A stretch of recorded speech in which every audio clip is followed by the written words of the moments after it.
কিরে মামা, কোন শৌখিনের স্বপ্নে বিভোর তুমি? কথাটুকু বলেই শ্রাবণের কাঁধে হাত দিল। পিছনের বাকিরাও এই একই প্রশ্নবোধক দৃষ্টিতে শ্রাবণের দিকে চেয়ে আছে। শ্রাবণ নিজের ভাবনার জগৎ থেকে বের হয়ে গলা খাঁকারিয়ে বলল, তোর নানির স্বপ্নে বিভোর আমি শালা। শালা, আমার নানির যোগ্য নাকি যে আমার নানির স্বপ্ন দেখবি? এখন মেন কাহিনী ক মামা, কি হয়েছে? কারো প্রেমে টেমে পড়লে নাকি? শ্রাবণ বিরক্ত হয়ে সবার দিকে তাকিয়ে খ্যাটখ্যাট করে বলে, শালা তোদের জন্য তো দেখি ঠিক মতো ভাবতেও পারবো না। কোনো কাহিনী না, তোরা হুদা বকিস না তো সর। শ্রাবণের দিকে তাকিয়ে পিছন থেকে সাহিল এসে সন্দেহের দৃষ্টিতে তাকিয়ে বলে, এবার তো ড্যাম শিওর। কোনো মাইয়ার খপ্পরে দেরি না করে বলে ফেল, কোন মেয়ে, নাম কি, বাড়ি কই, দেখতে কেমন? সাহিলের কথা শুনে শ্রাবণ দাঁতে দাঁত খেঁচিয়ে বলে, কোথায় জন্ম হয়েছে এটা ভুলে গেছিস মনে হয়। ওরাও জিজ্ঞেস কর শালা গরু। এক লগে কয়টা প্রশ্ন করিস? আর কিসের মেয়ে? শর্তবাল ভালো লাগছে না। শ্রাবণের কথা শুনে সকলেই ওহো ওহো করে উঠল। সবাইকে রাস্তায় এইভাবে চেঁচাতে দেখে পদযাত্রীরা কয়েকবার তাদের সকলের দিকে তাকালো। শ্রাবণের ইচ্ছে করলো সব কটা নাক ফাটিয়ে দিতে। রাকিব এবার শক্ত গলায় বলে, নাটক কম কর শালা, এখন সব সত্যি বলে ফেল। তোর হাব ভাব সব আমরা চিনি, তাই নাটক কম করো প্রিয়। শ্রাবণ সবাইকে এড়িয়ে যেতে নিলে সবাই গিয়ে খপ করে ধরে ফেলে। সব কটা মিলে শ্রাবণকে চেপে ধরে বলে, বল শালা বল, কোন মায়ের প্রেমে ভাসতাছস? শালা আমাদের সিঙ্গেল দেখে কিভাবে মিঙ্গেল হতে চাস তুই? বুক কাঁপনি তোর একবারও? আমাদের মাসুম চেহারাগুলো স্মরণে আসেনি একবারও? তিতাস না হয় মিঙ্গেল, তাই বলে তুই সেই খাতের নাম লেখাবি? শ্রাবণ সবগুলোর উপর ভয়ঙ্কর রেগে গিয়ে কয়েকটা গালি ছুড়ল সবার নিকট। তবুও তারা ছাড়ল না। শ্রাবণ বিরক্ত হয়ে সবার দিকে তাকিয়ে বলে, ছাড় বলতেছি, গেদের মতো গায়ে পড়ে আছিস কেন সবটি? শর্ত সবগুলো অসহ্য। সবাই ছেড়ে দিতেই শ্রাবণ ভাব সাপ নিয়ে ঠিক হয়ে বসল। সবাই কৌতূহলী দৃষ্টিতে শ্রাবণের দিকে তাকিয়ে রয়েছে। শ্রাবণ গলা খাঁকরিয়ে বলে ওঠে, সেদিন তোদের সাথে দেখা করে মতিঝিল যাচ্ছিলাম। মাঝ রাস্তায় তুমুল বেগে বৃষ্টি শুরু হলো। তাই শেষমেশে না পেরে এক জায়গায় বাইকটা রেখে ছাউনিতে দাঁড়িয়েছিলাম। সময়ের সাথে তুমুল বেগে বৃষ্টি চললো। ঠিক তখনই আমার চোখের সামনে একটা দৃশ্য ভাসলো। সাধারণ দৃশ্য, যে কেউ দেখে থাকবে রাস্তায় বের হলে। তবে আমার নিকট সেই সাধারণ দৃশ্য অসাধারণে পরিণত হলো। আশ্চর্য হয়ে চেয়ে রইলাম সেদিকে। কেউ ফুলের জন্য এত পাগল হয়, তাও সামান্য কৃষ্ণচূড়ার জন্য। অবাক হলাম বেশ। তুমুল বেগে বৃষ্টি হওয়ার মেয়েটার মুখোশই আমার নিকটে একদম অস্পষ্ট। তবে মেয়েটার পরনে সেই নীল শাড়ি আর লম্বা চুল আমাকে মেয়েটার প্রতি আলাদা এক চুম্বকী আকর্ষণ অনুভব করাচ্ছিল। না চাইতেও এগিয়ে গেলাম মেয়েটার দিকে। নিজের অজান্তেই ফোন বের করে বৃষ্টির তালে উন্মাদের মতো নৃত্যতে মগ্ন এক নারীর ভিডিও ধারণ করি। কিন্তু মাঝপথে হুঁশ আসলো, কি করছি আমি? তখন কি থামিয়ে দিয়েছি নিজেকে? তবে এখনো মাথা থেকে বের করতে পারিনি মেয়েটাকে। এখন সবটি। শ্রাবণের কথা শুনে শুনে সাহিল বলে ওঠে, মামা, তুই তো প্রেম পড়ছস, কিন্তু এমন ভোদাইয়ের মতো কাজ করলি কেন? তোর দিল যেন সিগন্যাল পাইছে। এর মানে ওই মেয়ে তোর প্রিয়তমা, আর তুই বলদার মতো মেয়েটার নাম টাম জেনে চলে আসছিস। শ্রাবণ বিরক্ত ভরা নয়ন নিয়ে সাহিলের দিকে তাকালো। এদিকে রাকিব হুট করে বলে ওঠে, মেয়েটার ভিডিও আছে না? বের কর দেখি। আমার পরিচিত একজন মতিঝিল থাকে, যদি কোনোভাবে মেয়েটা ওই এরিয়ার হয় তাহলে খোঁজ বের করতে পারবো। No need. তোরা বেশি ভাবছিস। আমি এসব প্রেমে টেমে পড়ি না। শ্রাবণ যার তার প্রেমে পড়ে না। সেখানে মেয়েটা তো অপরিচিত এক অতিথি পাখি। সালিম শ্রাবণের দিকে তাকিয়ে বলে, হয়েছে, চুপ যা। কিসের মধ্যে পড়েছ সেটা খুব ভালো করে বুঝতেছি। তোর প্রিয়তমার অছিলায় আমাদের ভাগ্য যদি কিছুটা জোটে মামা। কতকাল আর সিঙ্গেল রমু বল। সালিম অসহায় মুখ করে কথাটুকু বলতেই সাহিল ওর পিঠে থাম করে একটা কিল বসিয়ে দেয়। তারপর একখানা সুন্দর গালি উচ্চারণ করে। মাদার বোর্ড, মাসে মাসে মাইয়া পাল্টাই আবার কয় সিঙ্গেল থাকমু কতকাল? দূর হ শালা। সালিম মুখ কালো করে বলে। আরে ওইটা তো জাস্ট টাইম পাস করি, আসলটা তো খুঁজে পাইতেছি না এখনো। তোরা বন্ধু হয়ে আমার কষ্টটা বুঝলি না? ছি। রাগ তো শালা, কষ্ট শালা, মুখ খোলাইস না বলে দিলাম। আর তুই ভিডিওটা দেখে শ্রাবণ আর কথা বাড়ালো না, ফোনে থাকা 1 মিনিটের ভিডিওটা সকলকেই দেখালো। রাকিব কিছু সময় গভীরভাবে দেখল, না পরিচিত কেউ না।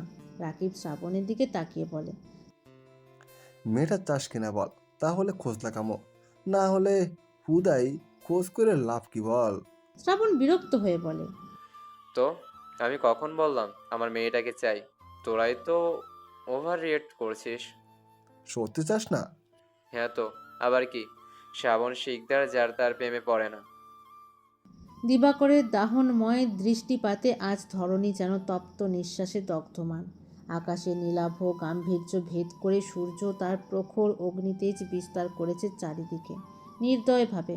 এই দগ্ধ প্রহরের মাঝেই গৃহপার্শ্ববর্তী বাগানের অন্তরালে লুকিয়ে আছে এক ভিন্ন জগৎ, একটু ছায়া, একটু প্রশান্তি, আর দুটি ভিন্ন প্রাণের নিঃশব্দ আশ্রয়।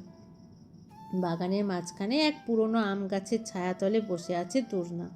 তার এলোমেলো চুলে সূর্যের আলো এসে বিচ্ছুরিত হচ্ছে অদ্ভুত এক দীপ্তিতে, অথচ মুখখানি প্রশান্ত। আজ যেন তার ভেতরে অস্থিরতা একটু স্থিমিত। তার পাশেই বসে আছে ক্ষুদ্রকায় এক পুতুল সদৃশ্য প্রাণ রোদেলা, গাল ভরা হাসি আর টলমলে চাহনিতে ভরপুর। সে তূর্ণার কোলে আধা শুয়ে আধা বসে এক মনে তার আঙুলগুলো নিয়ে খেলছে। তূর্ণা মুগ্ধ দৃষ্টিতে তাকিয়ে আছে তার দিকে, যেন সে কোনো মানুষ নয়, একটি জীবন্ত পুতুল, যাকে সে নিজের ভাঙা জগতের সবচেয়ে মূল্যবান সম্পদ হিসেবে আগলে রেখেছে। পুতুল, মৃদু স্বরে ডাকলো রোদেলাকে। তার কণ্ঠে অদ্ভুত এক স্নেহের কম্পন মিশে আছে। তুমি এত সুন্দর কেন হয়েছো? রোদেলা খিলখিল করে হেসে ওঠে। তার ছোট্ট হাত দিয়ে তূর্ণার গাল টিপে দিয়ে আধো আধো বুলি বলে ওঠে, টুনি টুন্ডল। শব্দটা উচ্চারণ করেই সে আবার হেসে ফেলে। তূর্ণাও শিশুসুলভ বিস্ময়ে তাকিয়ে থেকে বলে, তুমি টুন্ডল? আমি টুন্ডল? তার কণ্ঠে কৌতূহল মিশে আছে। আবারও জিজ্ঞেস করে, টুন্ডল হলে কি হয়? রোদেলা একটু ভেবে নিজের মতো করে উত্তর বানিয়ে বলে, টুন্ডল মানে টুনি আনার। এই সরল সংজ্ঞা শুনে তূর্ণা হঠাৎই চুপ করে যায়। সে কিছুই বুঝল না তেমন, তবে তার ভাঙা মনের জটিল গোলকধাঁধায় এই সহজ কথাটুকু যেন আলোর রেখা হয়ে প্রবেশ করে। সে হঠাৎ রোদেলাকে শক্ত করে জড়িয়ে ধরে বলে, হ্যাঁ, আমি তোমার এই পুতুল। বাগানে আসার পিছনের কাহিনীটাও যেন তাদের মতোই অদ্ভুত সরলতায় ভরা। আজ সকালে রোদেলা নাকি তার রাজকুমারী পুতুল হারিয়ে ফেলেছে। পুরো বাড়ি তন্ন তন্ন করে খুঁজেও যখন পুতুলটির সন্ধান মেলেনি, তখন সে কান্নায় ভেঙে পড়ে। সেই কান্নার শব্দ সহ্য করতে না পেরে তূর্ণাই তাকে হাত ধরে টেনে নিয়ে আসে বাগানে, কারণ তার বিশ্বাস হারানো জিনিস গাছের নিচেই লুকিয়ে থাকে। তার এই অদ্ভুত যুক্তিতে রোদেলা মুগ্ধ হয়ে যায়। তাই দুজনে মিলে শুরু করে পুতুল খোঁজা অভিযান। কখনো ফুলের ঝোপের ভেতরে উঁকি দিয়ে দেখছে, আবার কখনো মাটিতে কান পেতে শোনার ভান করছে, যেন পুতুলটা নিজেই ডেকে উঠে তাদের জানাবে সে কোথায় রয়েছে। পুতুল, কই তুমি? তূর্ণা গম্ভীর হয়ে বলে ওঠে। রোদেলাও তার অনুকরণ করে বলে ওঠে, পুটু বাইর হও। এসব করতে গিয়ে দুজনেরই গায়ে ময়লা লেগে গেছে। জবা শিকদার রোদেলাকে খুঁজতে খুঁজতে বাহিরে এলেন। দূর থেকেই রোদেলা আর তূর্ণার কাণ্ড দেখে বিরক্ত হলেন তিনি। গাম্ভীর্যে ঠাসা মুখশ্রী নিয়ে দুইজনের নিকট এগিয়ে এলেন তিনি। তূর্ণা আর রোদেলা মাটিতে বসে খোঁজাখুঁজি করছিল তখন। হঠাৎ কারো আগমনের বার্তা পেতেই উপরে তাকাতেই জবা শিকদারকে দেখে তূর্ণার মুখটা চুপসে যায়। তবে রোদেলা দাদির দিকে তাকিয়ে সরল মনে বলে ওঠে, পুটু নাই দিদা, পুটু নাই। পুতুল, তোমরা আমার ঘরে? তোমরা এখানে কি করছো? গায়ে ময়লা ভরিয়েছো কেন দুজনে? রোদেলা সরল মনেই হেসে দিয়ে বলে, আরে দিটু, পুটু কুতি, পুটু কুতা কয় না, পুটা পুটু। তূর্ণা চুপটি করে রয়েছে আর চোখে বারবার জবা শিকদারকে দেখছে। জবা শিকদার তূর্ণার দিকে তাকিয়ে বলে, দুজনেই এখন সোজা ঘরে চলো। তুমি সোজা গিয়ে গোসল করবে, একটু পর খাবার খাবে সবাই, তাই পরিষ্কার হয়ে আসবে। এখন ওঠো, ভদ্র বিয়ের মতো ভেতরে যাও। তূর্ণা বাধ্য মেয়ের মতো মাথা নাড়িয়ে উঠে দাঁড়ালো। গায়ে মাটি দিয়ে মেখে গেছে, চুলে অবধি শুকনো পাতা লেগে আছে। তূর্ণা যেতে নিলে জবা শিকদার গম্ভীর স্বরে ডেকে ওঠে। দাঁড়াও মেয়ে। বলেই তূর্ণার নিকট এগিয়ে এলেন। জবা শিকদারকে কাছে আসতে দেখে ভয়ে তূর্ণা খিঁচিয়ে চোখ বন্ধ করে নেয়। সে ভাবল তাকে আবারও আঘাত করবে জবা শিকদার। যদিও আগের মতো কঠোর নেই তিনি, তারপরও তূর্ণা এই মানুষটাকে ভয় পায় অনেক। বেশ কিছু সময় পেরোনোর পরও যখন কোনো আঘাত অনুভব না করায়, পিট পিট করে চোখ মেলে তাকালো তূর্ণা। জবা শিকদার গম্ভীরভাবে তার কেশ রাশির মধ্যে আটকে থাকা শুকনো পাতাগুলো ফেলে দিচ্ছেন। তূর্ণা এবার সম্পূর্ণ চক্ষু মেলে তাকালো, তবে তার মুখশ্রী জুড়ে হালকা ভয়ের রেখা বিদ্যমান। সব পাতা ফেলে দিয়ে যাওয়ায় ইশারা করেন তিনি। তূর্ণা সেটা মেনে দৌড়ে ভেতরে চলে যায়। জবা শিকদার তূর্ণার যাওয়ার দিকে তাকিয়ে দীর্ঘশ্বাস ফেলে। তূর্ণা যদি ভালো হতো তাহলে তো কোনো আপত্তি ছিল না এই আকস্মিক বিয়েতে। ছেলের জন্য নিজের মনকে রোজ বোঝান তিনি, তূর্ণাকে বোঝার চেষ্টা করেন। জবা শিকদার রোদেলাকে কোলে তুলে ভেতরে নিয়ে গেলেন। রুমা শিকদার দূর থেকেই সবটা দেখছিলেন। জবা শিকদার কাছে আসতেই রুমা শিকদার বলে, মেয়েটাকে মেনে নিলেই পারো ভাবি, শুধু শুধু নিজের সঙ্গে দ্বন্দ্ব করার কোনো মানে আছে? জবা শিকদার কিছু বললেন না। রুমা শিকদার আবারও বলে, মেনে নাও ভাবি, আর কত নারাজ হয়ে থাকবে অবুঝ মেয়েটার ওপর? দেখতে গেলে এইসবে ওর কোনো দোষ নেই, বরং ও নিজেও আমাদের মতো ভুক্তভোগী। জবা শিকদার কিছু বলল না। কিছু সময় তাকিয়ে থেকে ভিতরে চলে গেলেন। রুমা শিকদারও দীর্ঘশ্বাস ফেলে ভেতরে চলে গেলেন। আলো ফুরিয়ে রাত্রির কৃষ্ণ বর্ণ ধারণ করেছে নীলিমার। আকাশ জুড়ে মিটমিট করতে জ্বলছে নক্ষত্রগুলো। সঙ্গে দেখা মিলছে এক ফালি চাঁদের। রোদেলা আর তূর্ণা দুজনেই গভীর নিদ্রায় মগ্ন। হাত দিয়ে নিজের সঙ্গে আগলে রেখেছে রোদেলাকে, পাশেই সেই হারিয়ে যাওয়া পুতুলটাও, যেটার খোঁজ তারা সারা বাগান জুড়ে করছিল। রুমে হালকা আলো জ্বলছে। রাত বেশ হওয়ায় দুজনেই ঘুমের দেশে তলিয়ে গেছে। তখনই আস্তে করে দরজা খুলে নৈশব্দে রুমে প্রবেশ করে রৌদ্রিক।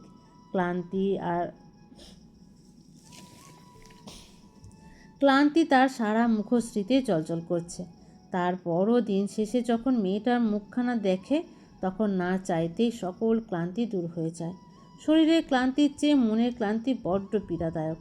মন যখন শান্ত নির্মল অবস্থায় থাকে তখন সব কিছুই সুন্দর লাগে। রৌদ্রিক বিছানায় ঘুমন্ত দুই ব্যক্তির অবস্থা বুঝতে পেরে আর রুমের আলো জ্বালালো না।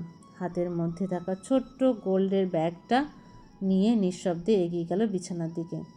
রোদেলার হাতের জন্য ছোট্ট চিকন চুড়ি, পায়ের নুপুর, আরও বেশ কিছু জিনিস বানাতে দিয়েছিল। পরে কি মনে করে তূর্ণার জন্য একই জিনিস নিয়ে এসেছে।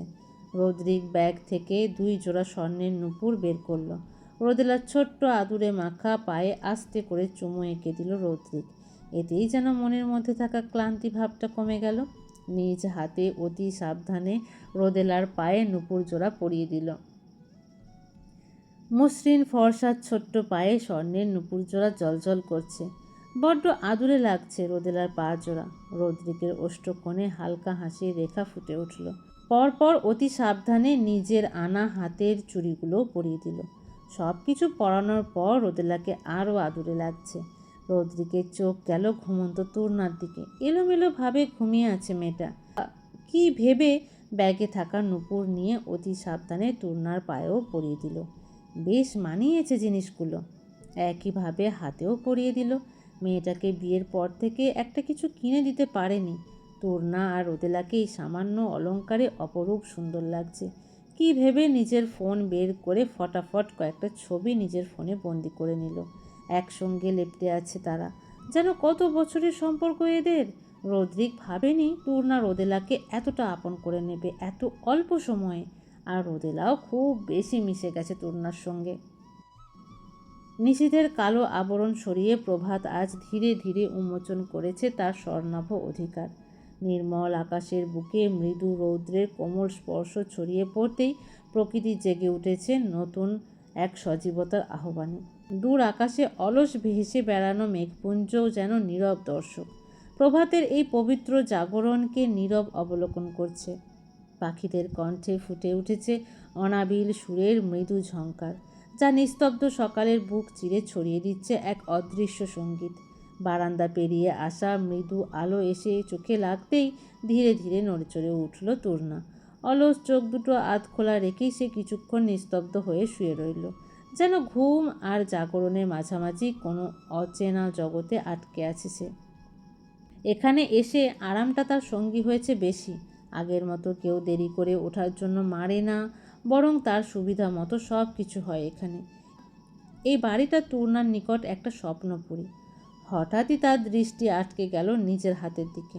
শুভ্র কবজিতে জড়ানো সূক্ষ্ম নকশার চুড়িগুলো সূর্যের আলোয় মৃদু ঝিকমিক করে উঠল।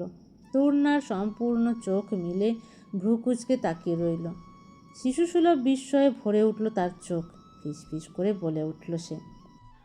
এগুলো কি? ধীরে ধীরে হাত নেড়ে চুড়িগুলো শব্দ শুনল, যেন নতুন কোনো খেলনা পেয়েছে। তারপর হঠাৎই পা দুটো নড়াতেই টুংটাং শব্দে বেঁচে উঠল নূপুর। তূর্ণা এক ঝটকায় উঠে বসে পায়ের দিকে তাকালো। সোনালি নূপুর জোড়া তার পায়ের পাতায় জড়িয়ে আছে, সূক্ষ্ম নকশায় বাঁধা। তূর্ণার চোখ বড় বড় হয়ে গেল। তূর্ণা ভয়ে ভয়ে আবারও পা নাড়াতেই নূপুরের ক্ষুদ্র ঘুঙুরগুলো নড়াচড়া করতেই টুংটাং শব্দে ভরে উঠল। সঙ্গে নিস্তব্ধ ঘরটা ভরিয়ে তুলল। তূর্ণা হতভম্ব। তার নিষ্পাপ শিশুসুলভ চোখ দুটো বড় হয়ে গেল। কৌতূহল, ভয় আর এক রাশ অবুঝ আনন্দ সব কিছু মিলে মিশে এক অদ্ভুত অভিব্যক্তি ফুটে উঠল তার মুখশ্রীতে। এগুলো বাজে কেন? কি সুন্দর! সে আঙুল দিয়ে আলতো করে চুড়িগুলো নাড়াতে লাগলো। শব্দ পেয়ে হালকা হেসে উঠল, আবার পরক্ষণেই থেমে গেল। সে বুঝতে পারছে না খুশি হবে না ভয় পাবে। ঠিক তখনই এতক্ষণ দরজার পাশে নীরবে দাঁড়িয়ে থাকা রৌদ্রিক এগিয়ে এলো। এতক্ষণ দাঁড়িয়ে তূর্ণা কর্মকাণ্ড নৈঃশব্দে দেখছিল। তার গভীর সংযত চোখে আজ এক অদ্ভুত কোমলতায় ছেয়ে আছে। তূর্ণার কাছে এসে নিচু ধীরে কণ্ঠে জিজ্ঞেস করে, পছন্দ হয়নি? তূর্ণা চমকে তাকালো তার দিকে। কয়েক মুহূর্ত তাকিয়ে থেকে হঠাৎই মুখে ফুটে উঠল এক নির্মল শিশু সুলভ হাসি। হাসি মাখা মুখে বলে, খুব। কিন্তু এগুলো কার? সে আবারও নিজের হাতের দিকে তাকালো, যেন বিশ্বাস করতে পারছে না। রদ্রিক ধীরে তার সামনে বসে পড়ল। তোমার। এই ছোট্ট স্বীকারোক্তিতেই যেন তূর্ণার ভেতরে সমস্ত দ্বিধা ভেঙে গেল। চোখ মুখে তার আনন্দের রেখা ফুটে উঠেছে। সে হঠাৎই হাত দুটো এগিয়ে দিল রদ্রিকের দিকে। তারপর বাকবাকুম হয়ে বলে, দেখো বোন, শব্দ করে। চুড়িগুলো নাড়াতে নাড়াতে এমন উচ্ছ্বাসে বলল, যেন পৃথিবীতে সবচেয়ে দামি খেলনা সে পেয়েছে। রদ্রিকের ঠোঁটের কোণে অচেতনভাবেই ফুটে উঠল এক টুকরো হাসি, এক বিরল। তূর্ণা নাড়িয়ে নাড়িয়ে পাগুলো দেখছে।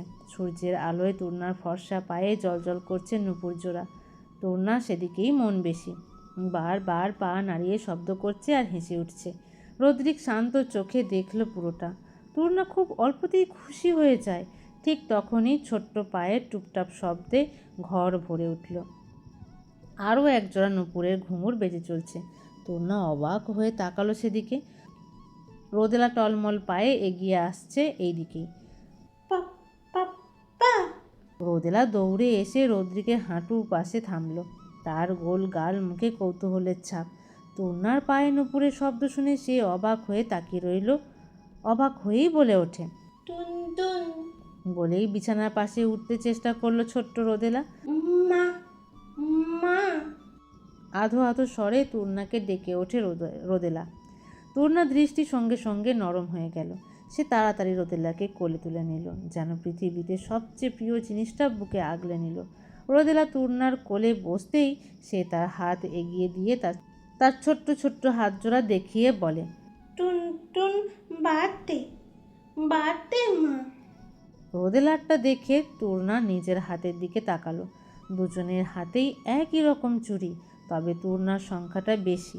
পায়ের নুপুরটাও একই রকম দেখতে। সেটা দেখে তূর্ণা খুশিতে গদগদ হয়ে বলে, আরে পুতুল, তোমার আর আমার দেখতে তো সেম সেম। আমরা সেম সেম পড়েছি। তূর্ণার কথা শুনে ছোট্ট রোদেলা খিলখিল করে হেসে ওঠে।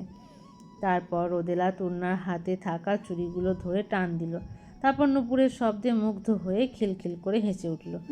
মা, টিং টিং। উচ্ছ্বাসে উচ্ছ্বাসে বলে উঠল সে। তূর্ণা নিজেও হেসে ফেলল শিশুর মতোই। এই হাসিতে কোনো জটিলতা নেই, নেই কোনো ভয়। রৌদ্রিক নিঃশব্দে তাকিয়ে রইল তার সামনে, একটা অদ্ভুত, অসম্পূর্ণ অথচ পূর্ণ এক পৃথিবী।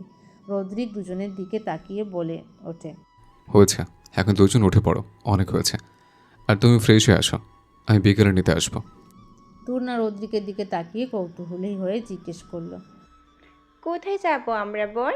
ডক্টরের কাছে। গেলে আমি ঠিক হয়ে যাব তো? হ্যাঁ, যাবে, তবে ডক্টরের সব কথা শুনতে হবে ঠিক মতো। ওদের কথার মাঝখানে রোদেলাও হাত নাড়িয়ে নাড়িয়ে বলে, আমি যাব, আমি যাব। রৌদ্রিক আর মেয়েকে কিছু বলল না, কোলে তুলে নিল আর তূর্ণাকে ফ্রেশ হতে বলল। রৌদ্রিক রোদেলাকে নিয়ে পাখিদের খাবার দিতে গেল। প্রভাতকালীন সময় পেরিয়ে উত্তাপ প্রহরের আগমন ঘটেছে। চারিদিকে ভ্যাপসা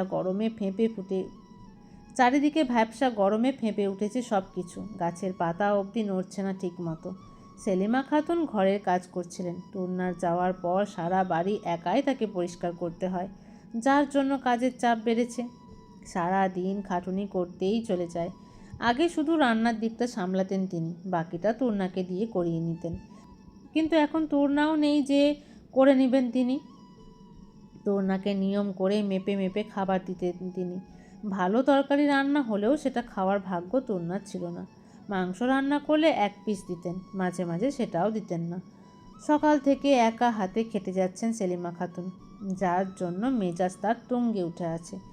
একেই এই মানুষ মরা গরম, তার ওপর একা হাতে কাজ করছেন। লুকমান হোসেন বাহির থেকে কিছুক্ষণ আগেই ফিরেছেন। খাবার খেয়ে কিছু সময় পর আবারও বেরিয়ে যাবেন। সেলিমা খাতুন ভাত বাড়ছিলেন, সেই সময় দরজায় কড়া নাড়ায় বিরক্ত হয়ে যান তিনি। কয়েকবার দরজায় কড়া নাড়া শেষমেশ না পেরে রেগে মেগে দরজার দিকে এগিয়ে গেলেন তিনি। দরজা খুলেই এই অসময়ে এমনটা করার জন্য সামনের মানুষটাকে কিছু বলতে নিবেই, কিন্তু সামনে দাঁড়ানো মানুষটাকে দেখে তার কথা আটকে গেছে। বিস্মিত নয়নে সে সামনে দাঁড়ানো রূপাকে দেখছে। শুকনো মলিন চেহারায় দাঁড়িয়ে আছে।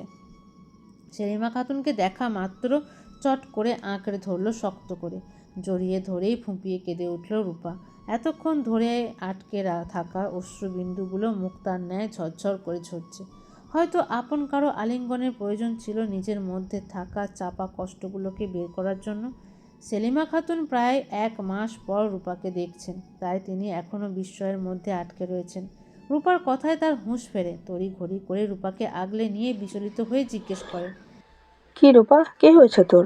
এতদিন পর মনে পড়লো আমাদের? রূপা সেলিমা খাতুনকে জড়িয়ে রেখেই বাচ্চাদের মতো কান্না করতে করতে বলতে থাকে, মা, সৈকত আমাকে বিয়ে করেনি, ও আমাকে ঠকিয়েছে মা, ও আমাকে ঠকিয়েছে। মেয়ের কথায় সেলিমা খাতুন কিছুই বুঝলেন না। এতদিন পর ফিরে আসলো, তাও এমন অবস্থায়। সেলিমা খাতুন রূপার মাথায় হাত বুলিয়ে জিজ্ঞেস করেন, কি হয়েছে মা? সৈকত কি সেই ছেলে যার সঙ্গে তুই পালিয়েছিলি? রূপা মাথা তুলে কাঁদতে কাঁদতে হ্যাঁ জানায়। সেলিমা খাতুন রাগ করবেন নাকি খুশি হবেন বুঝলেন না। তিনি রূপাকে নিয়ে ভেতরে চলে এলেন। এসেই লুকমান হোসেনকে ডাকতে শুরু করলেন, ওগো, এদিকে আসুন, দেখুন কে এসেছে, তাড়াতাড়ি আসুন এইদিকে। রুমের মধ্যে থাকা লুকমান হোসেন সেলিমা খাতুনের কণ্ঠস্বর শুনে বেরিয়ে এলেন। দুপুরের এই গরম সহ্য না করতে পেরে গোসলে গিয়েছিলেন তিনি। বাইরে আসতেই ক্রন্দনরত রূপাকে দেখতে পেয়ে তিনিও অবাক হলেন। কিছু সময় পর সেটা কেটে গিয়ে মুখশ্রীতে কাঠিন্য ভাব ফুটে উঠল। রূপা সেটা দেখে দৌড়ে লুকমান হোসেনের নিকট যেতে চাইলে লুকমান হোসেন গম্ভীর রাগী স্বরে বলে ওঠেন, ওকে এই বাড়িতে কেন আসতে দিয়েছ? সমাজে চুনকালি মাখিয়ে যে একবার চলে গেছে, সে আবার কেন এসেছে? রূপা লুকমান হোসেনের রাগ হওয়ার বিষয়টা বুঝতে পারছে। সে যা করেছে সেটা একদমই ঠিক হয়নি। একটা ভুল মানুষের হাত ধরে সে পালিয়েছে, অথচ এতগুলো বছর যারা তাকে ভালোবেসে আগলে রাখলো তাদের কথাই চিন্তা না করে সে পালিয়ে গেল। রূপা কাঁদতে কাঁদতে লুকমান হোসেনের দিকে তাকিয়ে মিনতি স্বরে বলে, ও বাবা, এমন বলো না, তোমরা ছাড়া আর কি আছে আমার? তোমরাও যদি আমার সাথে এমন করো তাহলে কোথায় যাব আমি? কোথায় যাবে সেটা তোমার ব্যাপার। আমার বাড়ি থেকে তো নিজ ইচ্ছেই পালিয়েছিলে, তাহলে এখন এখানে কেন? রূপা লোকমান হোসেনের কাছে এসে কাঁদতে কাঁদতে আবারও বলে, এমনটা বলছো কেন বাবা? আমি বুঝতে পারিনি সৈকত আমাকে এভাবে মাঝ রাস্তায় ছেড়ে দিবে। তো কেমনটা বলবো? আমরা কি তোমার খারাপ চেয়েছিলাম যে তুমি পালিয়ে গেলে? আমাকে একবারও জানিয়েছো যে তুমি অন্য কাউকে ভালোবাসো? কিছু করনি। আমাকে বললে কি আমি শুনতাম না? ছেলে যদি তোমার যোগ্য হতো, ওর সঙ্গে সুখী থাকলে আমি নিজেই দিয়ে দিতাম বিয়ে। গম্ভীর স্বরে কথাটুকু শেষ করলেন তিনি। রূপা কান্না ছাড়া আর কোনো গতি পেল না। সে যা করেছে সেটা একদমই ভুল হয়েছে, সেটা সে জানতো, কিন্তু যার সঙ্গে যে সমাজে নিজের গায়ে কলঙ্ক মাখলো সেই কিনা মাঝপথে এসে তার হাতটা ছেড়ে দিল। রূপা কাঁদতে কাঁদতে লুকমান হোসেনের পায়ের সামনে বসে পা আঁকড়ে ধরে কাঁদতে কাঁদতে বলতে থাকে, ও বাবা, আমাকে আর একটা সুযোগ দাও না। আমি আর তোমার অবাধ্য হব না। আমি সত্যি বুঝতে পারিনি এত বড় ভুল হয়ে যাবে। আমাকে একটা সুযোগ দাও, না হলেই আজকেই আমি মরে যাব। সেলিমা খাতুন এতক্ষণে নীরব ছিলেন। মেয়ের এমন করুণ অবস্থা দেখে তার মাতৃমন কেঁদে উঠল। তিনি লুকমান হোসেনের দিকে তাকিয়ে হতাশ কণ্ঠে বলে, ওগো, মেয়েটাকে একটা সুযোগ দাও। একটা ভুল না হয় অজান্তে করেছে, সেটা তো বুঝতে পেরেছে। কতদিন পর মেয়েটা ফিরলো, তুমি একে সুযোগ দাও একটা। লুকমান হোসেন কিছু বলে না। রূপা তার বড্ড আদরের। তার 3 সন্তানের মধ্যে তিনি রূপাকে বেশি ভালোবাসতেন, স্নেহও করেন। ছেলের প্রতিও তার আলাদা টান আছে। তবে তুর্না, লুকমান হোসেন জানেন না সেই ব্যাপারে। সে তুর্নাকেও দেখে না, যেখানে তুর্নাই সবচেয়ে প্রিয় সন্তান হওয়ার কথা ছিল। তুর্নার অমন হালের জন্য নিজেকেও দায়ী মনে করেন তিনি। জুঁইয়ের অমন অবস্থার জন্য সে দায়ী ছিল। তুর্না সব সময় লুকমান হোসেনের নিকট নীরব হৃদয় ভারের মতো বিরাজ করে সর্বদা। লোকমান হোসেন দীর্ঘশ্বাস ফেলে গম্ভীর স্বরে বলেন, ঘরে যাও। কথাটুকু আদেশের স্বরে বলে ভিতরে চলে গেলেন। রূপার কান্নার মাঝেও হেসে উঠল। সে জানতো লোকমান হোসেন তাকে ফিরিয়ে দিবে না। রূপা উঠে বসে এদিক ওদিক তাকিয়ে কাউকে খুঁজল। সাজিদ কোথায়? রূপার ছোট ভাইকে বাড়িতে সবাই সাজিদ বলেই ডাকে। খেলতে গেছে। এতদিন কোথায় ছিলে? রূপা নাক টেনে বলে, কাছেই ছিলাম। যা করেছি তার জন্য খুব সরি মা, আর করব না এমন কিছু। এখন বলে লাভ আছে? কত বড় বাড়িটা হাতছাড়া করলি। আমরা কি তোর খারাপ চেয়েছি বল? আজকে ওইখানে থাকলে তুই রাত রানী হয়ে থাকতি, অথচ ওই পাগলটা সেই জায়গাটা এখন। মায়ের কথা কিছুই বুঝলো না রূপা। পাগল বলতে তুর্নাকে বুঝিয়েছে সেটা তো বুঝতে পারছে, কিন্তু তার জায়গায় তুর্না কেন? মানে কি বলছো? আমার জায়গা ও মানি? সেলিমা খাতুন হাঁফ ছেড়ে হতাশ হয়ে বললেন, মানে তোর আজকে যেখানে থাকার কথা ছিল, আজকে সেখানে তৃণা রয়েছে, মানে শিকদার বাড়ির বউ এখন। সেলিমা খাতুনের কথা শুনে যেন অবাকের শেষ পর্যায়ে পৌঁছে গেল রূপা। তুর্নার বিয়ে হয়ে গেছে, তাও তারই হবু বরের সঙ্গে। সব কিছু মানত, তবে তুর্নার মতো মেয়েকে মেনেও নিয়েছে সবাই। এটা তার কাছে বিশ্বাসযোগ্য মনে হলো না। কি বলছো? ওর মতো পাগলকে কেউ বিয়ে করবে কিভাবে? আর ও বিয়ে হলো কি করে? তুই তো পালিয়ে গেলি, তখন তোর বাবা সম্মান রক্ষা করার জন্য তোর জায়গায় ওকে বসিয়ে দিয়েছে। আলাদা আলাদা কাবিন হয়েছে দেখে কেউ ধরতে পারেনি। কি? যাও, সব মানলাম। সব কিছু জানার পরও তারা তোর নাকি মেনে নিয়েছে? হ্যাঁ, ওর বর না কেউকে মেনে নিয়েছে, তাই আর কেউ কিছু বলতে পারেনি। ওই বাড়ির কেউ তো ওকে মানবেই না। ওর শাশুড়ি ওকে দেখতে পারে না। শুধু রৌদ্রিক রাজি হয়েছে বলে এখন ওই বাড়িতে আছে। রূপা অবাক না হয়ে পারল না। তুর্নার মতো মেয়ের ভাগ্য হঠাৎ তার খেল দেখিয়ে দিল। রূপা অবাক হলো, বেশি তার বাবা মায়ের কাজ দেখে। তার জায়গায় তুর্নাকে বসানোর দরকার কি ছিল? তোমরা কোন আকিলে আমার জায়গায় ওকে বসালে? ও যদি ঠিক থাকতো তাও মানা যেত, কিন্তু অমন একটা মেয়েকে বসিয়ে দিলে। সেলিমা খাতুন মেয়ের কথায় বেজায় হলেন। তিনি এবার হালকা কড়া গলায় বললেন, সেটা তোর এখন নিয়ে মনে হচ্ছে যে ঠিক হয়নি যা হয়েছে। কত ভরি গয়না পড়েছিল জানিস বৌভাতের দিনও? এখন তো আরও হয়তো পেয়েছে। কত বড় বাড়ির বউ এখন একটা পাগলে। নিজের কপাল নিজে পুড়িয়ে এখন আফসোস করে লাভ কি?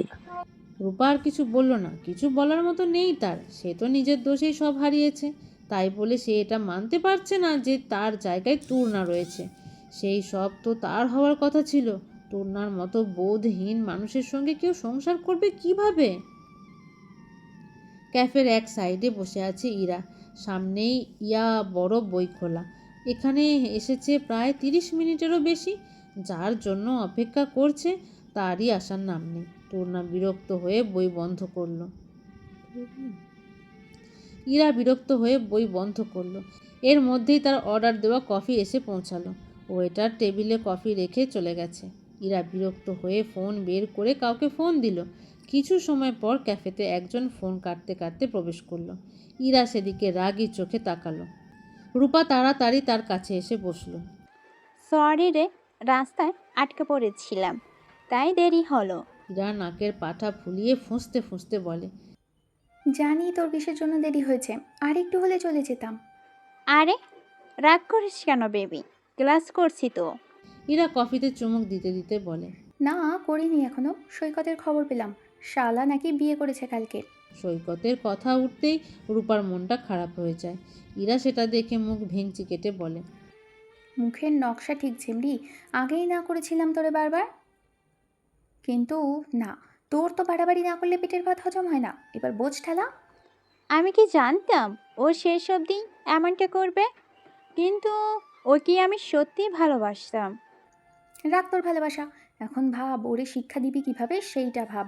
আমি জানতাম ও এমন কিছুই করবে, তুই যে পালাবি সেটা বুঝতে পারিনি। রূপা হতাশ হয়ে বলে, ও বলেছি পালিয়ে গিয়ে বিয়ে করবে, কিন্তু পরে বলে ওর বাপ মা নাকি রাজি হবে না।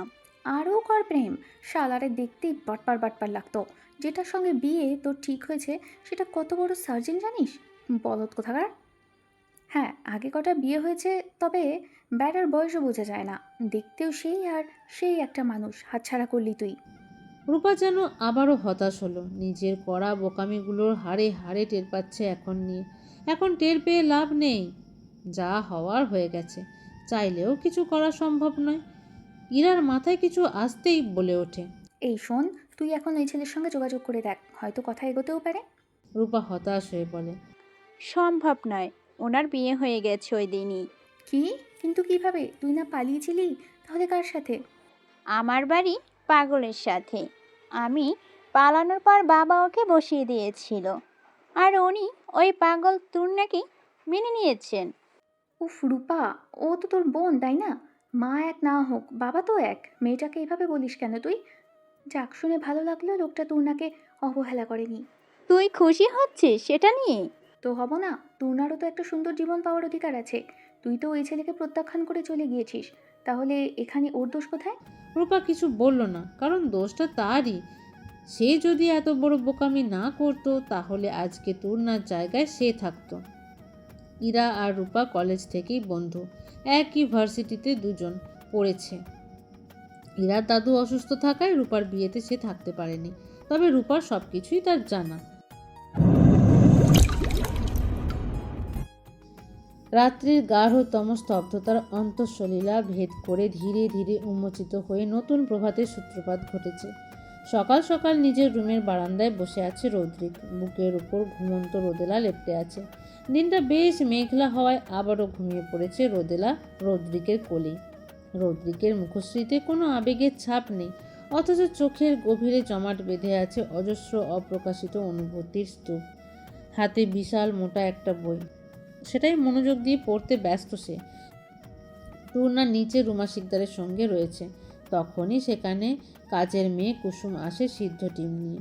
সকালে খাবার বলতে ডিম আর ব্ল্যাক কফি খায় রৌদ্রিক। রোদেলা ঘুমানোর কারণে সে আর নিচে যায়নি, তাই উপরেই পাঠিয়েছে। কুসুমের পিছে পিছে গুটি গুটি পায়ে তূর্ণাও এখানে উপস্থিত হয়েছে। রৌদ্রিক একবার শান্ত চোখে তূর্ণাকে দেখে নিল। রৌদ্রিক টেবিলে রাখা প্লেট থেকে একটা ডিম সিদ্ধ তুলে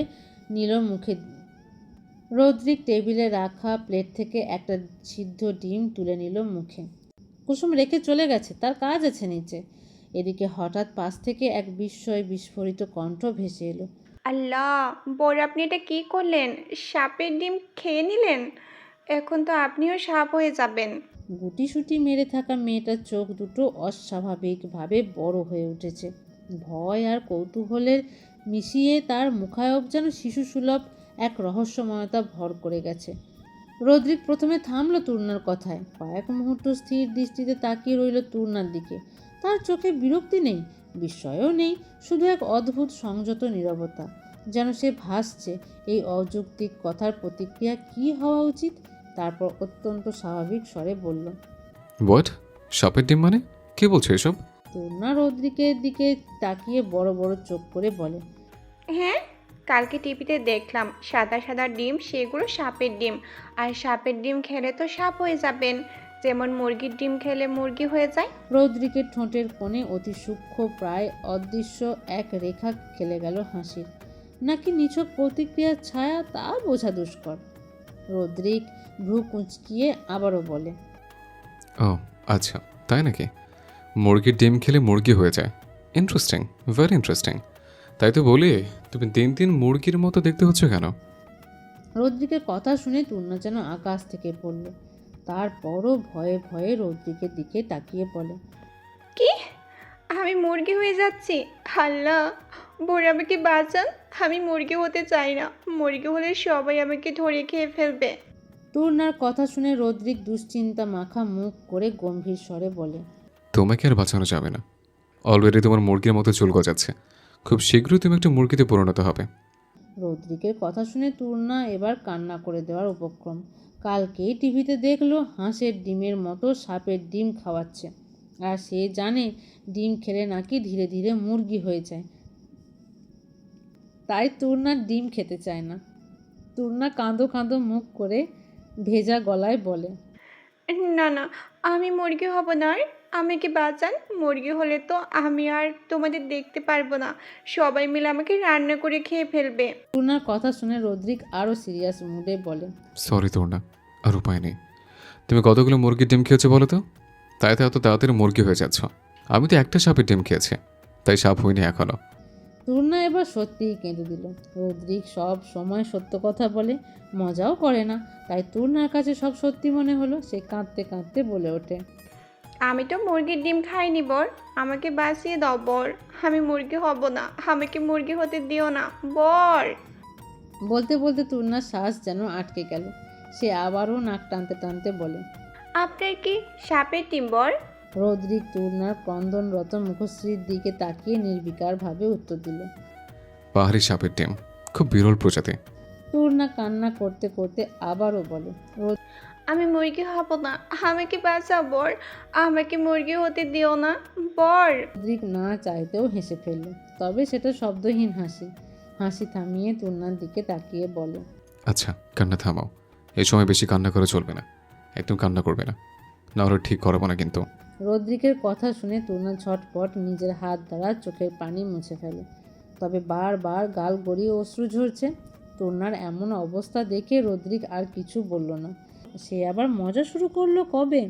নিজের এহেম কাজে নিজেই অবাক হলো বেশ। এদিকে দুজনের কথা শুনে রোদেলা ঘুম ছুটে গেছে। রদ্রিকের বুকের উপর থেকে মাথা তুলে ঘুম ঘুম চোখে তাকালো। মুখটা ফুলিয়ে রেখে তার উপর গালগুলো লাল লাল হয়ে আছে, যার কারণে রোদেলা অনেক আদুরে লাগছে। রদ্রিক হাতের সাহায্যে নিজের মেয়ের সামনে আসা চুলগুলো অতি যত্ন সহকারে সরিয়ে দেয়। রোদেলা মুখ ফুলিয়ে ঘুমের ঘোরেই বলে ওঠে, দুধু খাবো, দুধু দাও, দুধু দাও। রোদেলার কথা শুনে তূর্ণার কান্না বন্ধ হয়ে গেছে পুরোপুরি।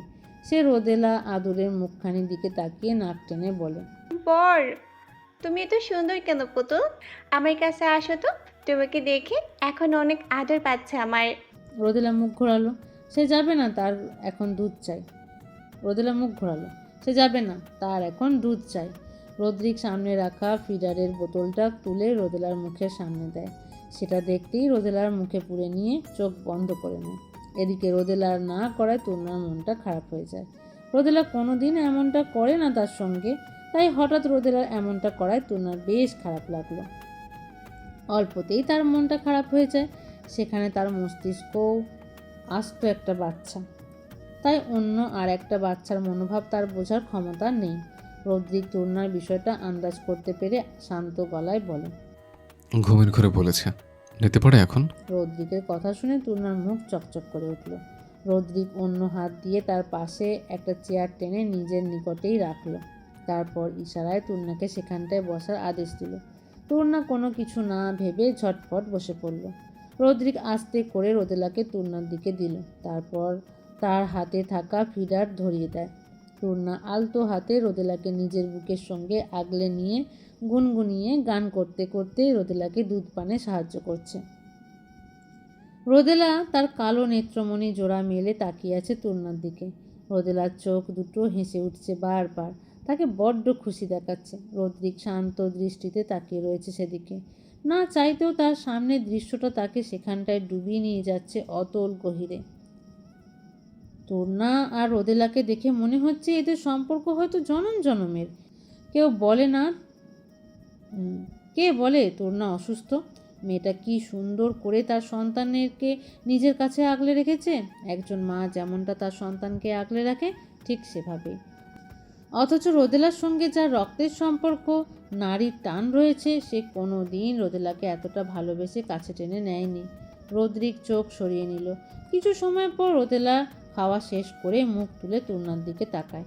মায়া মায়া চোখে তূর্ণার দিকে তাকিয়ে বলে,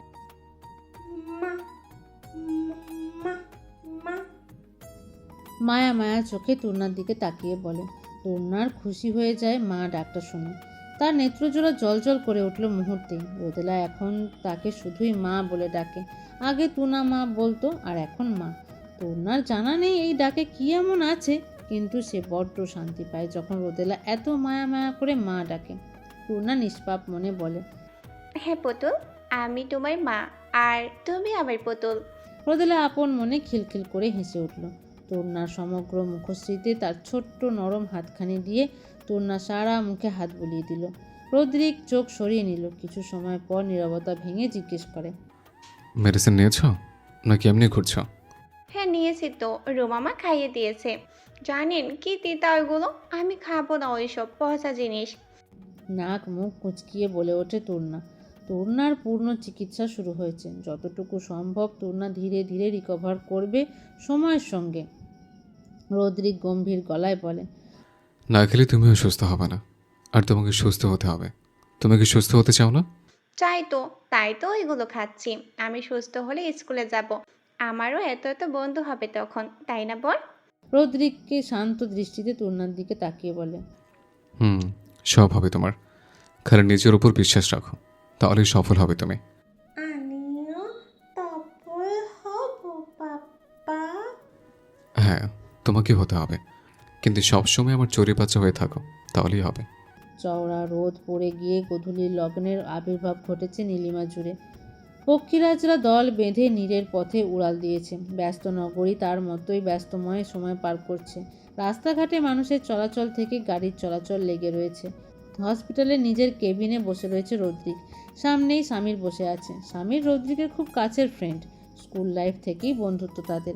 অনেকগুলো বছর কেটেছে, তবু তাদের বন্ধুত্ব পাল্টায়নি। কিছু সময় পর একজন স্টাফ এসে দুজনকে কফি দিয়ে গেল। রদ্রিক কিছু রিপোর্ট দেখতে ব্যস্ত। স্বামীর কফিতে চুমুক দিতে দিতে বলে ওঠে, ভাবির কি খবর? সব ঠিকঠাক তো? না মানে ওর কন্ডিশনের পেশেন্ট কেমন হয় জানিস তো?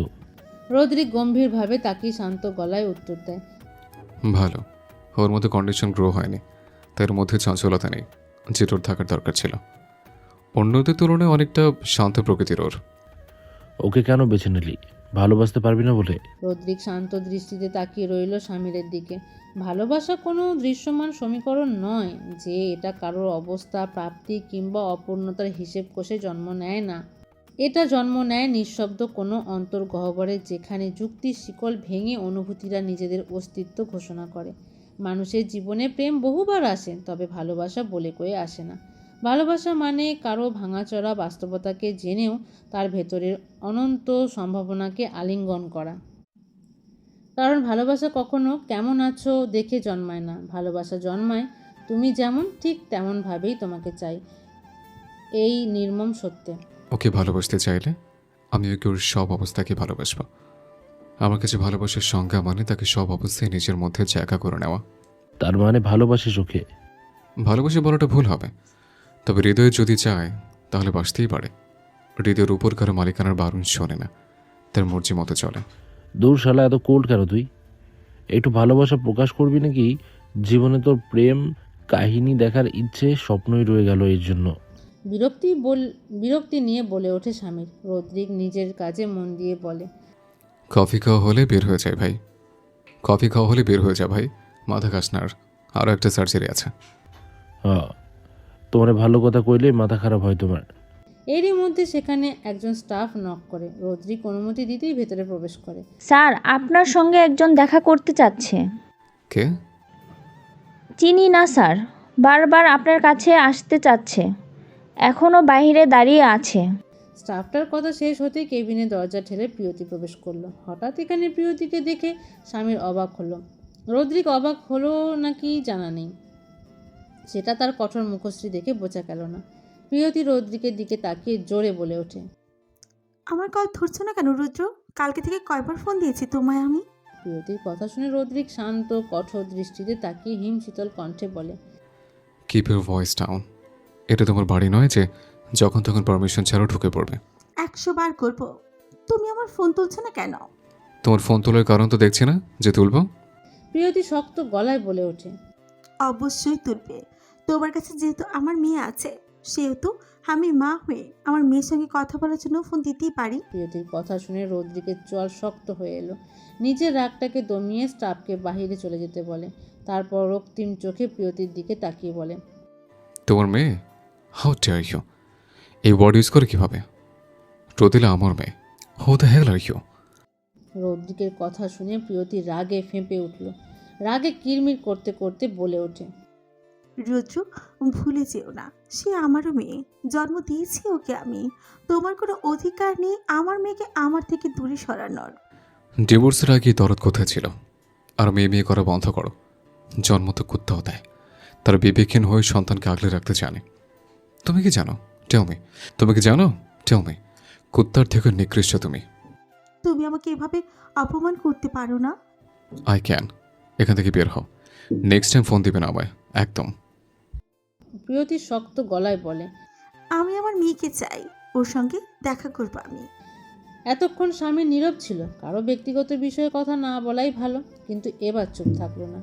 প্রিয়তি, সরি টু সে, তুমি তো বলেছিলে রোদে লেগে তোমার চাই না, তাহলে এখন মেয়ের জন্য মন পড়ছে কেন? নাকি অন্য কারণ রয়েছে? প্রিয়তি শক্ত চোখে স্বামীর দিকে তাকালো।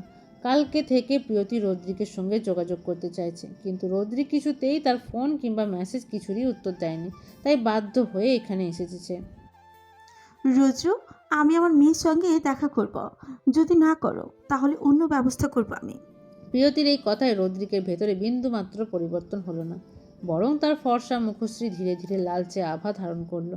চোখে মুখে নেমে এলো এক অদ্ভুত কঠোরতা। গুরুগম্ভীর শীতল কণ্ঠে হুঁশিয়ারির স্বরে সে বলে উঠল, call me Roderick, not Rudra. And যা করার করে নাও। ভুলে যেও না, ডিভোর্সের সময় ঠিক হয়ে গেছে। রোদেলের কাস্টাডি ওর 5 বছর হলে আমার নিকটে আসবে। এটা তুমি তোমার স্বেচ্ছায় দিয়েছ। কথাগুলো যেন শিকলের মতো জড়িয়ে ধরল প্রিয়তিকে। চারিদিক থেকে বাঁধা পড়ে গেল সে। 2 মাসে সেই ছোট্ট বাচ্চাটাকে রেখে এসেছিল, তারপর আর একবারও দেখেনি রোদেলাকে। এখন কত বড় হয়েছে, কেমন দেখতে হয়েছে, হাসলে কেমন লাগে, কিছুই জানে না সে। তবুও দমে গেল না প্রিয়তি। গলা শুকিয়ে এসেছে তার, তবুও এক ঢোক লালা গিলে আবারও শক্ত কণ্ঠে বলল, তো কি হয়েছে? কোর্ট থেকে এটাও বলেছেন মা চাইলে তার সন্তানের সঙ্গে দেখা করতে পারবে, আর এতে তুমি বা অন্য কেউ বাধা দিতে পারো না একদমই। রৌদ্রিকের ঠোঁটে ভেসে উঠল তাচ্ছিল্যের এক শীতল রেখা। মা, সন্তান, রিয়েলি? জানো এসবের মানে কি? মূল্য জানো এসব সম্পর্কের তুমি? লিসেন, তুমি সব রূপে বেস্ট হলেও আমার সন্তানের মা হওয়ার যোগ্যতা রাখো না। তাই এসব আলগা দরদ নিজের কাছেই রাখো। এবার আসতে পারো তুমি দরজার ওই দিকে। ভীষণ তাচ্ছিল্যের সঙ্গে কথাগুলো শেষ করলো রৌদ্রিক। প্রিয়তি আর দাঁড়িয়ে থাকতে পারল না। এত অপমান এর আগে কখনো সহ্য করতে হয়নি তাকে। বুকের ভেতরটা মোচড় দিয়ে উঠল।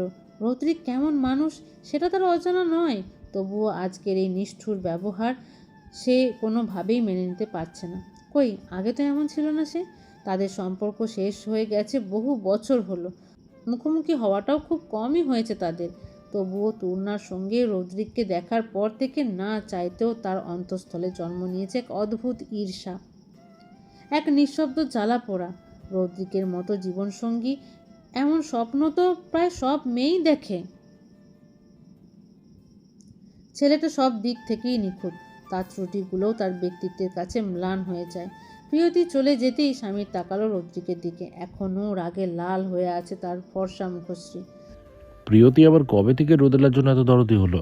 রদ্রিক সংক্ষিপ্ত উত্তর দিল। I don't know. গম্ভীরতা ভাঙল না তার কণ্ঠে। স্বামীর আবার বলল, তুই বিয়ে করেছিস, ও সেটা বিশ্বাস করতে পারছে না। তার উপর তূর্ণার মতো মেয়েকে বিয়ে করেছিস, এটা মেনে নেওয়া ওর কাছে দুষ্কর হয়ে গেছে। রদ্রিক কোনো উত্তর দিল না। এসব বিষয়ে সে কখনোই থেমে নেয় না। তার জীবনে যে মানুষ একবার চলে যায় সে তার দিকে দ্বিতীয়বার ফিরে তাকায় না। সেখানে আবার প্রিয়তির সঙ্গে যোগাযোগ কিংবা কথাবার্তা তা ভাবনাতেও আসে না। আর রইল রোদেলা, যে মানুষ তার জন্য আগে কখনো ভাবেনি, তার হঠাৎ এই মায়া, এই টান রদ্রিকের কাছে নিছক অভিনয় ছাড়া আর কিছুই নয়। সন্ধ্যা, একটা রুদ্ধশ্বাস, অন্তর্বর্তীকাল। আলোর ক্ষীয়মান কণাগুলো ধীরে ধীরে বিলীন হতে হতে যেন অস্তিত্বের প্রান্তে গিয়ে দাঁড়ায়, আর চারপাশে জন্ম নেয় এক অনির্ণেয় বিষণ্ণতার আবরণ। মেঝেতে ছড়িয়ে থাকা রঙিন খেলনাগুলোর মাঝে বসে আছে রোদেলা, আর তার পাশে তূর্ণা, যার চোখে শিশু সুলভ সরলতা থাকলেও মনটা আটকে আছে এক অচেনা গোলক ধাঁধায়। তবুও তাদের দুজনের মধ্যে অদ্ভুত এক বন্ধন। সম্পর্ক সবসময় যে রক্তের বন্ধন দিয়েই গড়ে ওঠে এমনটা নয়। কিছু সম্পর্ক থাকে যেগুলো নামহীন সম্পর্ক। এইগুলোর কোনো নাম নেই, আছে শুধু এক আকাশ ভালোবাসার হাতছানি। রোদেলা তার ছোট্ট হাত দিয়ে তূর্ণার আঙুল আঁকড়ে ধরে হাসছে, আর তূর্ণা সেই হাসির প্রতিধ্বনি অনুকরণ করতে গিয়ে নিজের মতো করে অদ্ভুত শব্দ করছে। এই শব্দগুলো অর্থহীন হলেও অনুভূতিগুলো নিখাদ, অকৃত্রিম। খেলার ছলে হঠাৎ রোদেলার পাশের টেবিলের দিকে এগিয়ে গেল। উপরে থাকা কিছু একটা নেওয়ার চেষ্টা করছে। তূর্ণা সামনে থাকা খাতায় রং পেন্সিল দিয়ে আঁকাআঁকি করছে, যার কারণে রোদেলা কি করছে সেটা সে জানে না। রোদেলা টেবিলে থাকা বলটাকে নিতে চাচ্ছে, তবে তার ছোট্ট হাত সেখানে অবধি পৌঁছাচ্ছে না একদমই। রোদেলা আর একটু উঁচু হতেই তার ছোট্ট পা হোঁচট খেয়ে কার্পেটের কিনারায় পড়ে যায়। মুহূর্তেই মধ্যে ভারসাম্য হারিয়ে গিয়ে সে সজোরে মেঝেতে পড়ে গেল। নরম দেহটা মেঝেতে আছড়ে পড়ার সঙ্গে সঙ্গে ভেসে উঠল করুণ কান্না। হঠাৎ এমন হওয়ায় তূর্ণা চট করে সেদিকে তাকালো। প্রথমে সে কিছু বুঝে উঠতে পারল না। কিছু সময় পেরোতেই হঠাৎ করেই সে রোদেলার দিকে এগিয়ে আসে। অদ্ভুত ভঙ্গিতে তাকে তুলতে গেল, কিন্তু তার অপ্রস্তুত, অসামঞ্জস্যপূর্ণ স্পর্শে রোদেলার কান্না আরও বেড়ে গেল। তূর্ণা বুঝতে পারল কি হয়েছে রোদেলার, তাই আবারও রোদেলার দিকে তাকিয়ে অসহায় কণ্ঠে বলল, কি হয়েছে পুতুল, কাঁদছো কেন তুমি? রোদেলা জবাব দিল না, শুধু কান্না করে গেল। তূর্ণা অসহায়ভাবে ক্রন্দনরত রোদেলাকে দেখছে।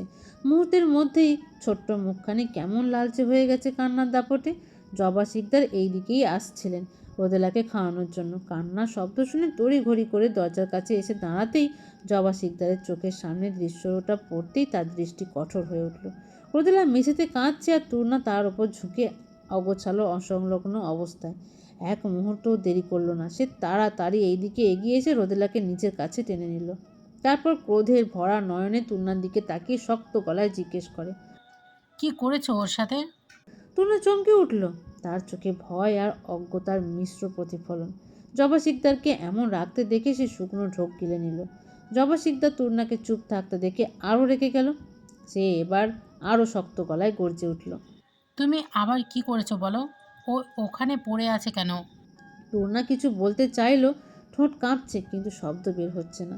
তার চোখে জল জমতে শুরু করলো, অথচ সে বুঝতে পারছে না তার অপরাধটা কোথায়। রোদেলার কান্না তখনও থামেনি। জবা শিকদার আরও কিছু কঠিন বাক্য উচ্চারণ করতে চাইল, কিন্তু কিছু একটা মাথায় আসতে আর কিছু বলল না। রোদেলাকে কোলে নিয়ে তূর্ণার দিকে তাকিয়ে শক্ত গলায় বলে ওঠে, ওর থেকে দূরে থাকবে। যেদিন সুস্থ হবে সেই দিন না হয় ওকে নিজের কাছে নিও। বলেই তিনি রোদেলাকে নিয়ে রুম থেকে বের হয়ে গেল। এইদিকে তূর্ণা স্তব্ধ হয়ে ঠায় সেখানে বসে রইল। কি থেকে কি হয়ে গেল সে বুঝল না, তবে এতটুকু বুঝলো পচা শাশুড়ি ভাবছে সে পুতুকে ব্যথা দিয়েছে। সঙ্গে তার পুতুলের কাছে যেতেও বারণ করে দিয়েছে। তূর্ণা কেঁদে দিল এবার। সে তো কিছু করেনি, পচা শাশুড়ি তাকে ভুল বুঝলো। এখন থেকে কি সে আর পুতুলকে কাছে পাবে না? ভাবতেই তূর্ণা ঠোঁট উল্টিয়ে কেঁদে দিল। সবাই কেন তার সঙ্গে এমন করে?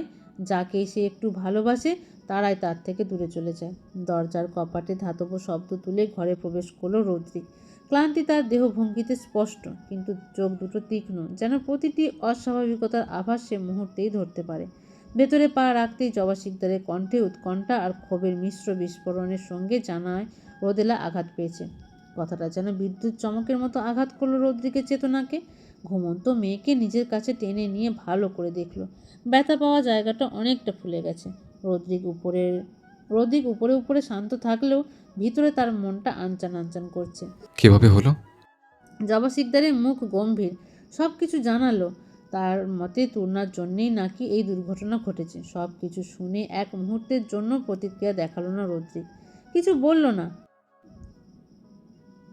জবা শিকদারের সঙ্গে কিছু সময় কথা বলে রোদেলাকে বুকে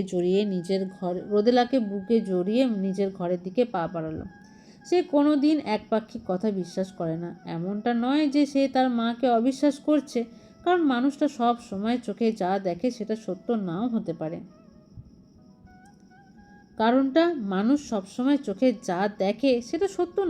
পারে। সব কিছুরই দুটো দিক থেকে থাকে।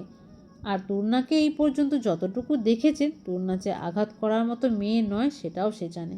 তূর্ণা রৌদ্রিক আর রোদেলাকে দেখে অশ্রুসিক্ত নয়নে সেদিকে তাকায়। রুমে প্রবেশ মাত্রই রৌদ্রিক শান্ত চোখে তূর্ণার খোঁজ চালালো, আর পেয়েও গেল। মেঝের কোণে গুটিসুটি মেরে বসে আছে তূর্ণা। তার ক্ষীণ দেহটা কাঁপছে। ভেজা চোখ দুটো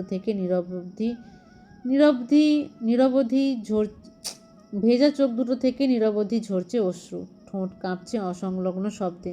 রৌদ্রিক থেমে গেল। তার গম্ভীর মুখাবে এক ঝলক নরম ছায়া খেলে গেল। রোদেলাকে বিছানায় শুইয়ে দিয়ে ধীরে সে এগিয়ে গেল তূর্ণার দিকে। হাঁটু গেড়ে বসে পড়ল তূর্ণার সামনে। তূর্ণা? কণ্ঠে ছিল অদ্ভুত কোমলতা, যা সে খুব কমই প্রকাশ করে। তূর্ণা মাথা তুলল, শিশু সুলভ ভাঙা স্বরে বলতে শুরু করলো। আমি আমি কিছু করিনি বর, আমি পুতুলকে ধরতে গিয়েছিলাম শুধু, আর কিছু করিনি। পচা শাশুড়ি বললো আমাকে দূরে থাকতে পুতুলের থেকে। প্রতিটা শব্দে ছিল আতঙ্ক, অপরাধবোধ আর এক নিখাত ভালোবাসার আরতি। রৌদ্রিক কিছুক্ষণ স্থির দৃষ্টিতে তাকিয়ে রইল তার দিকে। তারপর ধীরে, অত্যন্ত যত্ন সহকারে তূর্ণার দিকে তাকিয়ে শান্ত কণ্ঠে বলে, আমি জানি তুমি কিছু করনি। এবার ওঠো। কি অবস্থা করেছো নিজের? বলেছি না সব কথায় কাঁদতে না। তুমি কিছু না করলে কাঁদছো কেন? সবসময় কাঁদতে হয় না। কেন সবসময় নিজের কান্নাকে নিজের দুর্বলতা বানাও তূর্ণা? তূর্ণা কিছু বলল না। এতক্ষণ ধরে সে রৌদ্রিকের আশারই অপেক্ষা করছিল। তূর্ণা নাক টেনে ভেজা গলায় বলে, আপনি কি বকবেন আমায় বর? আমি বুঝিনি পুতুল পড়ে যাবে। আমি তো রং দিয়ে আঁকছিলাম, তখনই পুতুল কান্না শুরু করলো। আচ্ছা ঠিক আছে, যা হয়েছে সেটা আর ভাবতে হবে না। তোমার পুতুল তোমার সঙ্গে থাকবে, চিন্তা করো না। তূর্ণা হাত দিয়ে নিজের চোখের পানি মুছে রৌদ্রিকের দিকে তাকিয়ে জিজ্ঞেস করে, আমি পুতুলের কাছে যাই, একটুও ব্যথা দেব না, সত্যি প্রমিস বর। যাও, কেউ কিছু বলবে না। তূর্ণা আর দেরি করল না, উঠে সোজা রোদেলার কাছে চলে গেল। ঘুমন্ত রোদেলার দিকে তাকিয়ে রইল কিছু সময়। তারপর আস্তে আস্তে রোদেলার ব্যথা পাওয়া জায়গায় আদর দিতে থাকে। ব্যস্ত নগরী রোজকার নিয়মে সূর্য ওঠার পর থেকেই ব্যস্ত হয়ে উঠেছে। চারিদিকে যেদিকেই নজর যায় দেখতে পাওয়া যায় সকলেই নিজ কর্মে ব্যস্ত। কেউ বাইক নিয়ে ছুটে চলেছে, আবার কেউ রিকশায় চড়ে তার গন্তব্যের উদ্দেশ্যে যাচ্ছে, আবার কেউ লোকাল বাসে, আবার কেউ নিজস্ব প্রাইভেট কার নিয়ে ছুটে চলেছে। রেস্টুরেন্টের এক সাইডে গম্ভীর মুখে বসে আছে রৌদ্রিক, সঙ্গে তার হসপিটালের বাকি মানুষরাও আছে। এখানে মেনলি কিছু কাজের জন্য আসা, সবাই এখানে এসেছে। রৌদ্রিক নিজের মতো গম্ভীরভাবে ফোনে মগ্ন। হুট করেই রৌদ্রিকের একজন কলিগ জিজ্ঞেস করে বসে, ডক্টর রৌদ্রিক, আপনার তো নতুন বিয়ে হয়েছে, হানিমুনে যাননি না? মানে বিয়ের দিনেও সার্জারির জন্য এসেছিলেন? রৌদ্রিক ফোন থেকে মনোযোগ সরিয়ে সামনে বসা মাহিনের দিকে তাকালো। কিছুক্ষণ নীরব থেকে গম্ভীর স্বরে বলে, দরকার না হলে ছুটি কাটানো মানে হয় না। আর জানেন তো, মিস্টার চৌধুরী আমার পুরনো পেশেন্ট, আর সেদিনে ছিল ওনার সার্জারি। তারপরও কাজের মাঝে নিজেকে একটু সময় দিতেই পারেন। হসপিটালে আপনি সবচেয়ে ছুটি কম নেন, বলতে গেলে নেনই না। নতুন বিয়ে করেছে, এই সময়টা বউকে সময় দিন বেশি বেশি। রদ্রিক কিছু বলল না, আবারও নিজের মধ্যে ডুবে গেল। এদিকে রূপা তার বন্ধুদের সঙ্গে মাত্রই রেস্টুরেন্টে ঢুকেছে। অনেক দিন পর সবার সঙ্গে দেখা করছে। দুপুর টাইম হওয়ায় সবাই লাঞ্চের জন্য এখানে এসেছে। বেশ অনেকগুলো মানুষ হওয়ায় বড় টেবিলে গিয়ে সবাই মিলে বসে আছে। তোরা বস, আমি একটু আশ্রম থেকে আসি। কথাটুকু বলেই রূপা ওয়াশরুমে চলে যায়। বেশ কিছু সময় পর রূপা বাহিরে বের হতেই দূরের টেবিলের এক সাইডে বসে থাকা রদ্রিকের উপর নজর যায়। রূপা প্রথমে চিনতে পারল না, কিন্তু তার বারবার মনে হচ্ছে সে চেনে এই লোককে।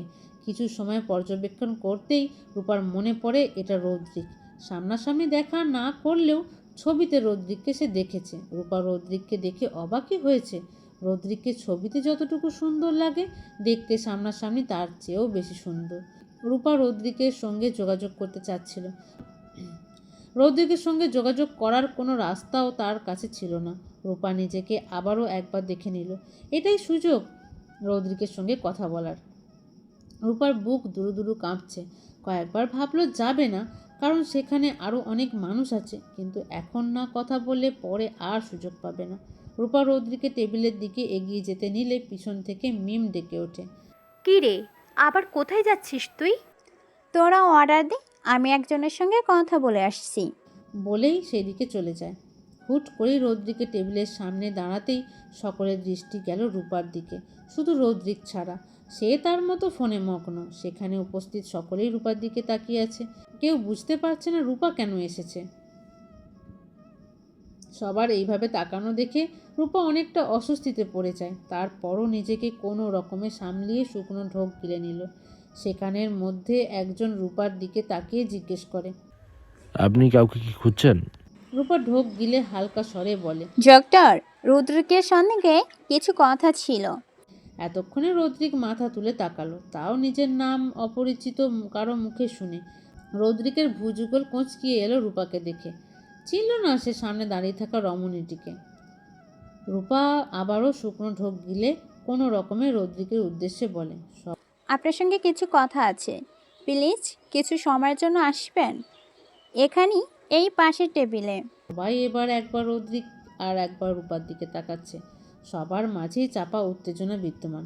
রদ্রিক কিছু বলার আগেই হসপিটালের ডোনার বলে, রদ্রিক, তোমার পরিচিত কেউ হলে যাও, কথা বলে আসো। আমরা এখানেই আছি, যাও, সমস্যা নেই। রদ্রিক রূপাকে চেনে না, ভেবেছিল না করবে। পর মুহূর্তে ডোনারের কথা শুনে একজন রূপার দিকে তাকালো। রূপা ইশারা দ্বারা অনুরোধ করছে আসার জন্য। রদ্রিক রাজি হলো। রদ্রিক রাজি হতেই রূপা খুশি হয়ে গেল। রূপা আর রদ্রিক পাশের একটা খালি টেবিলে বসে পড়ল। রূপা হাত কচলাতে কচলাতে বলে ওঠে, আমি রূপা, আপনার সঙ্গেই আমার বিয়ে হওয়ার কথা ছিল। রূপার কথা শুনে রদ্রিক বুঝতে পারলো এটা রূপা। তবে তার মুখের অভিব্যক্তি পরিবর্তন হলো না, বরং আগের থেকেও গম্ভীর হয়ে এলো। রূপা ঢোক গিলে আবারও বলে ওঠে, আসলে কিভাবে যে শুরু করব বুঝতে পারছি না। আমি যেটা করেছি সেটার জন্য আমি লজ্জিত। বলাটা ঠিক হচ্ছে কি না, আমার জন্য